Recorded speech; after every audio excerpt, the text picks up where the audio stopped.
நம்ம 28 size blouse வந்து cut பண்ணி வச்சுருந்தோம். அதை எப்படி தைக்கிறதுன்னு தான் பார்க்க போகிறோம். ஃபஸ்ட்டு வந்து நம்ம தைக்கிறதுக்கு முன்னாடி மிஷினை வந்து நல்லா ஒரு வேஸ்ட் துணியில் தொடச்சி எடுத்துடணும். அது போக நூல் எல்லா இடங்களையும் சரியாக மாட்டியிருக்கமான்னு பார்க்கணும்.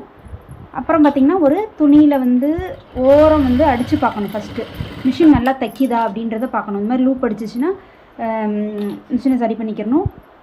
பார்த்திங்கன்னா நம்ம நிறைய நூல் விட்டு கோர்க்கும் போது நிறைய நூல் வருது இல்லையா, அதனாலேயே உங்களுக்கு வந்து இப்படி இருக்க மாதிரி இருக்கும். அதனால் இன்னொரு தடவை என்ன பண்ணணும்னா வேறு ஒரு பக்கத்தில் அடித்து பார்க்கணும். அந்த மாதிரி தையல் விழுகுதா இல்லையான்றதை செக் பண்ணணும். விழுகலை இல்லையா, அது மாதிரி பார்த்துக்கணும். இப்போ வந்து பேக் சைடை எடுத்துக்கிறோம். பேக் சைடில் நம்ம 1.25 அல்லது 1.5 இன்ச்சு விடலான்னு சொன்னேன். அதில் என்னென்னா ஃபஸ்ட்டு இப்படி மடக்கிறதுல வந்து இந்த ஓரத்தில் தையல் போடணும். எந்த இடம், இந்த இடம் மடிப்பு விழுகுது இல்லையா, அந்த இடத்துல ஒரு தையல் போட போகிறோம். இப்படியே இது பண்ணணும்.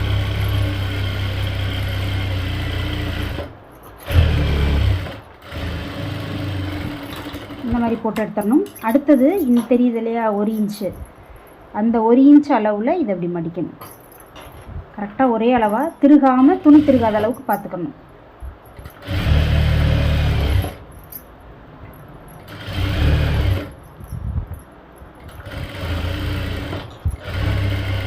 அடுத்ததாக பேக் சைடு டாட் பிடிக்கணும். அப்போ இந்த 2 துணியும் சமமாக அப்படி பிடிச்சிக்கணும். மேலே ஷோல்டர் 2 சமமாக இருக்க மாதிரி வச்சுக்கணும். கீழே வந்து இந்த இடத்துல பிடிச்சிக்கணும். இங்கே வந்து 1/2 இன்ச் அளவில் பிடிக்கணும். மேலே வரும்போது அப்படியே குறுகிடணும்.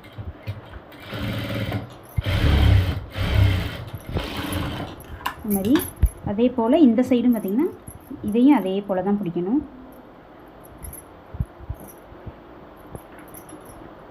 அரை இன்ச் அளவில் பிடிச்சி